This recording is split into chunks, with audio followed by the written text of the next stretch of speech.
As we continue developing our own kind of curriculums or target areas around social emotional learning and the competencies around that, we're going to talk about the third thing today, which is responsible decision making. And responsible decision making really takes in 6 different things that I've kind of pulled out of all of my readings. And they are decisions around respectful choices. And of course, you have to know what respect is in order to do that. So let's make sure we're teaching that, as I always talk about.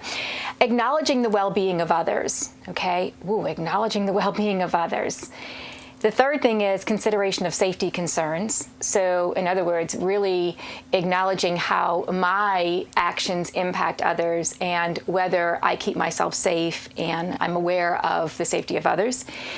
Consideration of social norms, that's huge. How would you know about social norms if you haven't been taught them?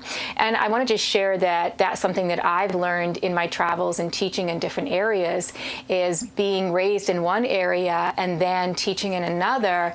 I found myself stepping on a lot of toes and not making responsible decisions around some of my students and parents and even colleagues, because I didn't know their background, and so therefore I wasn't being responsible.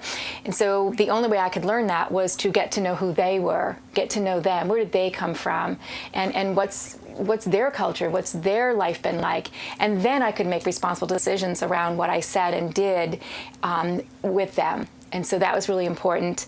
Evaluation of potential consequences, and that's cause and effect. That's another thing. Responsible decision making really depends a lot on cause and effect. Being able, as I've said in a prior video, to put a space between thought and action and realize that, man, if I think I want to do something and I don't put a space between it and I act, I'm not really thinking about cause and effect, and I might make a bad or irresponsible decision.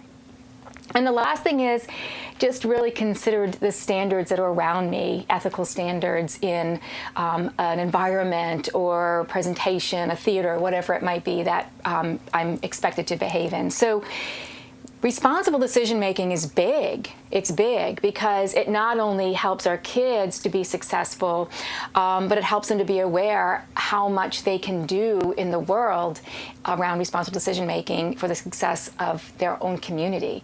And so just to wrap this up, we've talked about self-management, we've talked about self-awareness, and today we're talking about responsible decision-making, which is respectful choices, acknowledging the well-being of others, consideration of safety concerns, consideration of social norms, cause and effect thinking, all right? And then what are some of the ethical standards that are being expected of you at this moment? Thanks for watching, and I hope you found this video helpful. If you did, make sure to like and subscribe so you never miss another video. I speak and consult on school behavior, and I love to help districts solve some of these problems. See you next time.